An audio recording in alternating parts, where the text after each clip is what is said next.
नमस्कार, मेरा नाम डॉक्टर ब्रिजेश दुबे है। मैं एक एडवांस लैप्रोस्कोपिक और रोबोटिक सर्जन हूं। मेरा कोर प्रैक्टिस हर्निया और bariatric surgery. What is gall bladder surgery? Hello दोस्तों, आज हम बात करने वाले हैं एक बहुत ही कॉमन मेडिकल प्रोसीजर के बारे में, गॉल ब्लैडर सर्जरी, जिसे हम चोलेसिस्टेक्टमी भी कहते हैं। अगर आपको गॉल ब्लैडर स्टोन्स, इन्फेक्शन या कोई और प्रॉब्लम है तो डॉक्टर आपसे सर्जरी रेकमेंड कर सकते हैं। तो चलिए स्टेप बाय स्टेप समझते हैं गॉल ब्लैडर क्या होता है, क्यों सर्जरी होती है, किस तरह की सर्जरीज अवेलेबल हैं और सर्जरी के बाद क्या ध्यान रखना चाहिए। गॉल ब्लैडर क्या होता है? सबसे पहले समझते हैं गॉल ब्लैडर क्या होता है और इसका काम क्या है। गॉल ब्लैडर एक छोटा सा पियर शेप्ड ऑर्गन होता है जो लिवर के नीचे होता है। इसका काम बिले पिट्टारास को स्टोर करना होता है जो फैट डाइजेशन में मदद करता है। लेकिन जब गॉल ब्लैडर में स्टोन्स, पिट्टी की पेथरी या इन्फेक्शन हो जाए तो ये दाढ़, नौजिया और डाइजेशन प्रॉब्लम्स कॉज करता है और ऐसे केसेस में gall bladder removal surgery recommend की जाती है। गॉल ब्लैडर सर्जरी क्यों होती है? अब सवाल उठता है, गॉल ब्लैडर सर्जरी क्यों जरूरी होती है? कॉमन रीजंस: गॉल स्टोन्स, पिट्टी की पाथरी। ये स्टोन्स गॉल ब्लैडर या बिले डक्ट को ब्लॉक कर देते हैं। कोलेसिस्टिटिस, गॉल ब्लैडर इन्फेक्शन होने पर सीवियर पेन, फीवर और नौजिया हो सकता है। बिले डक्ट ब्लॉकेज, ये सीरियस कॉम्प्लिकेशंस का रीजन बन सकता है। Gall bladder cancer, rare cases. अगर कैंसर डिटेक्ट हो जाए तो सर्जरी जरूरी होती है।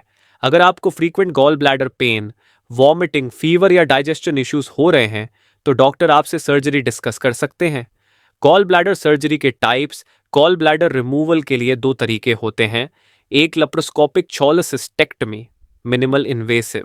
ये सबसे कॉमन और सेफ सर्जरी है। 3 से 4 छोटी कट्स की मदद से कैमरा और टूल्स इंसर्ट किए जाते हैं।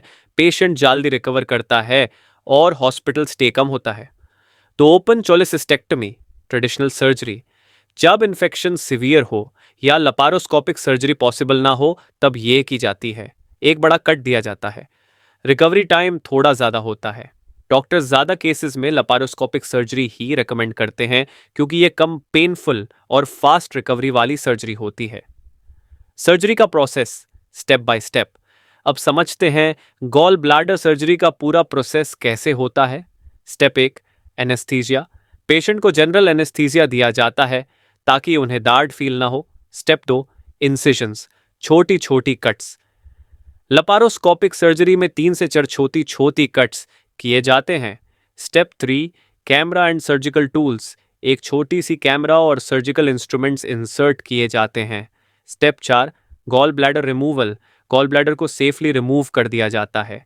स्टेप 5, इंसिजन्स क्लोज करना। स्टिचेस या ग्लू से कट्स को क्लोज कर दिया जाता है। यह प्रोसीजर सिर्फ 30 से 7 मिनट का होता है और पेशेंट एक दिन में घर जा सकता है। सर्जरी के बाद रिकवरी और डाइट। सर्जरी के बाद पेशेंट को कुछ दिनों तक ध्यान रखना होता है। डोज: लाइट डाइट लो। इनिशियल दिनों में हल्का खाना जैसे दाल, दलिया, सूप लें। हाइड्रेशन मेंटेन करें। पानी, नारियल पानी या जूस ज़्यादा पिएं। थोड़ा मूवमेंट रखें, ज़्यादा रेस्ट ना करें। धीरे धीरे चलना शुरू करें। डोंट्स: ऑयली या हेवी फूड अवॉइड करें। बिना गॉल ब्लैडर के हेवी फूड्स डाइजेस्ट करना मुश्किल होता है। हेवी एक्सरसाइज ना करें। 3 से 4 हाफ तक वेट लिफ्टिंग अवॉइड करें। एल्कोहल और जंक फूड से दूर रहें, ये डाइजेशन प्रॉब्लम्स क्रिएट कर सकते हैं।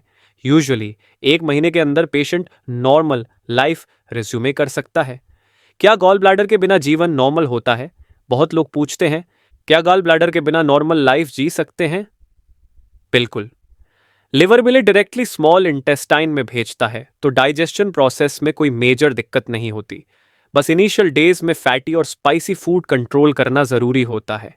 सर्जरी के बाद 50% लोग बिल्कुल नॉर्मल लाइफ जीते हैं बिना किसी प्रॉब्लम के। अगर आपको भी गॉल ब्लैडर रिलेटेड इश्यूज हैं तो डॉक्टर से कंसल्ट करना बेस्ट ऑप्शन होगा। तो दोस्तों, ये था गॉल ब्लैडर सर्जरी का कंप्लीट गाइड।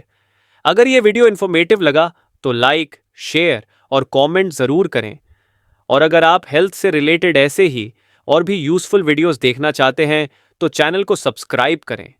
मिलते हैं एक नए इन्फॉर्मेटिव वीडियो के साथ। तब तक हेल्थी रहिए, सेफ रहिए।